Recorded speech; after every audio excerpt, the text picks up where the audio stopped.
Just a little guy. Right, Niles?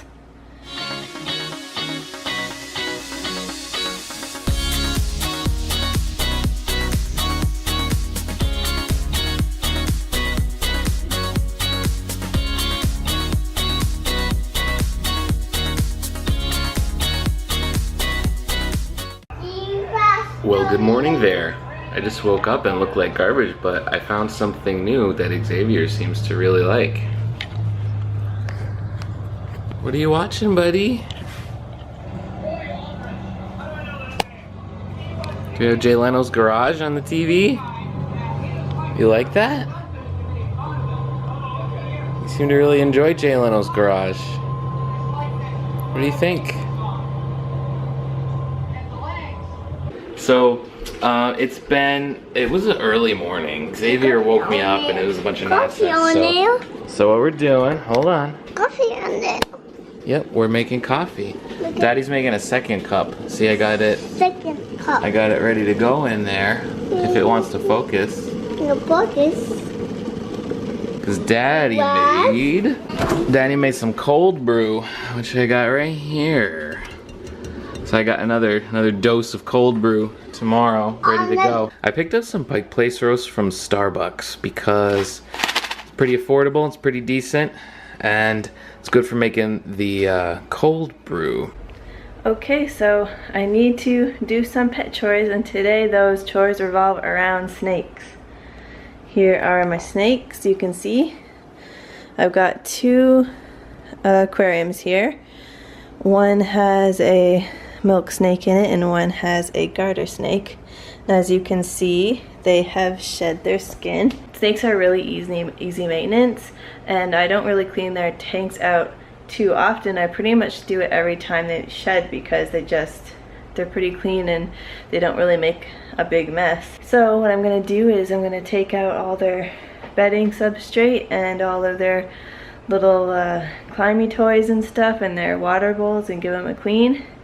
And down here I have all of the stuff ready. I'm just going to do these guys one at a time. I'm going to start off first with my milk snake here, and I'm going to take him out of there and put him into here.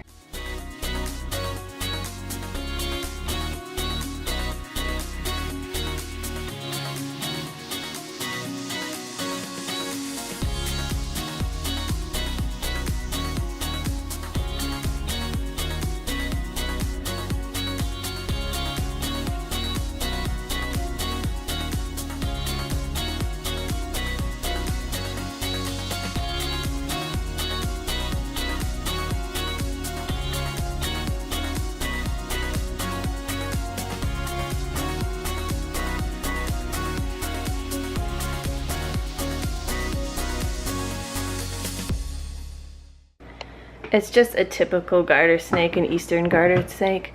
Funny story behind that one is we found it probably 3 or 4 years ago outside in, I believe it might have been November, and it was really, really cold.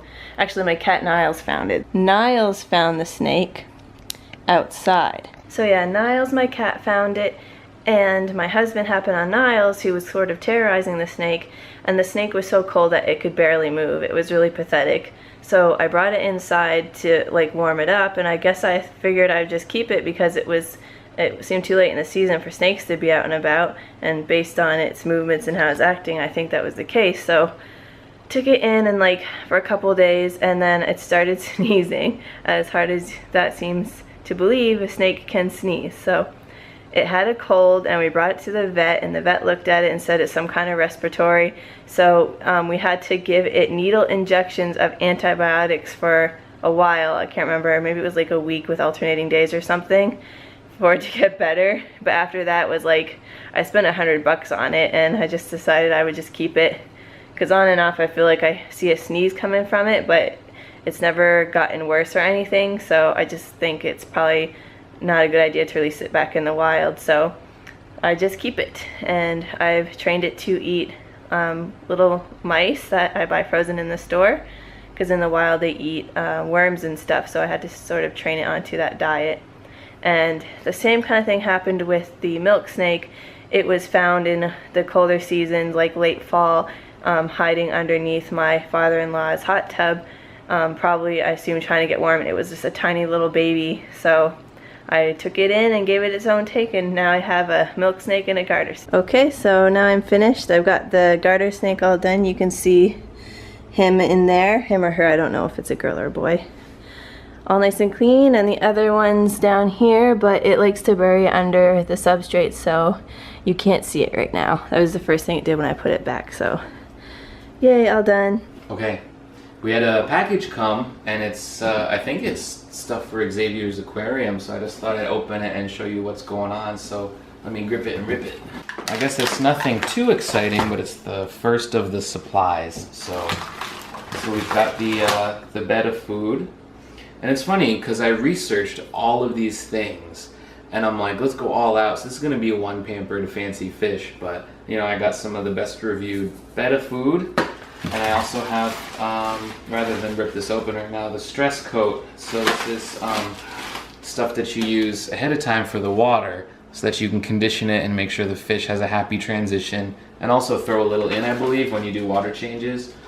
I've had aquariums a million years ago, but I had to research this all and get the right products so that we can do everything really nicely. So we're gonna have a pampered fish.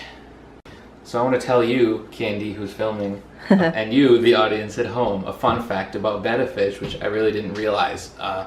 They're actually called I forget what they're called, but they don't breathe the water. Fun fact, I don't know what they're called. They don't breathe water with gills like all the other fish. They have a organ called like a labyrinth, I guess. They're like labyrinth fish. They breathe air, which is a really primitive adaptation that some fish have. So isn't that interesting? Yes, it is. I did not know that. Right? I didn't know. I told you. They're like mermaids. They're like exactly like mermaids, 100%. Focus on any one thing in particular, not on purpose anyways. But I thought I'd talk a little bit about my artwork and kind of explain to you guys what this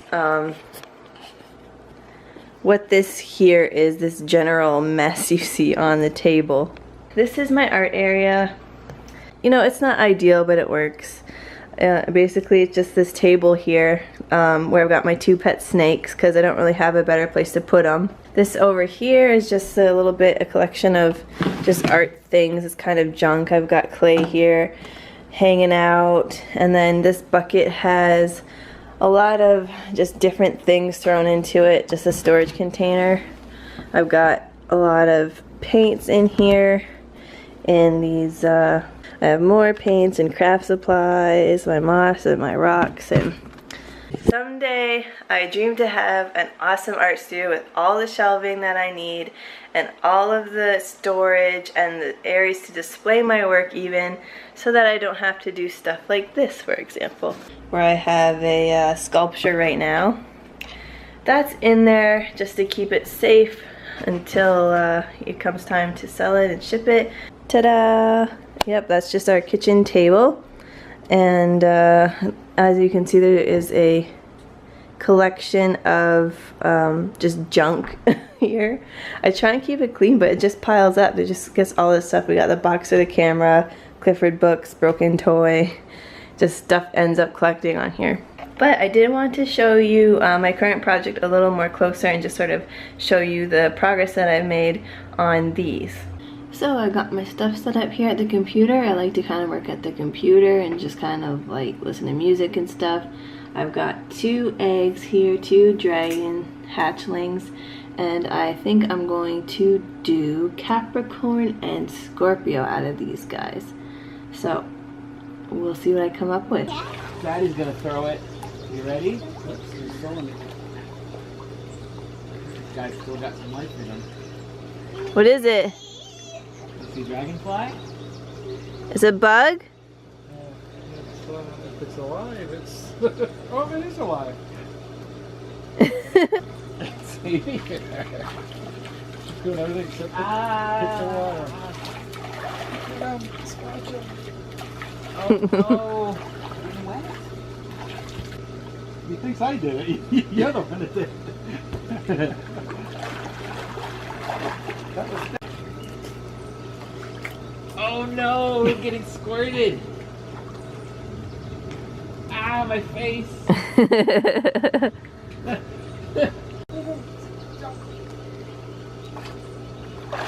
Whoa, Junior.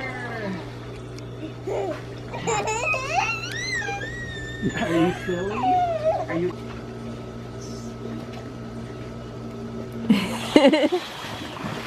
Whoa, that was big. Alright, we're over at Nana and Gramps, but I'm gonna wrap up the vlog because I'm almost out of battery. So thanks for watching and don't forget to subscribe. Bye. Bye.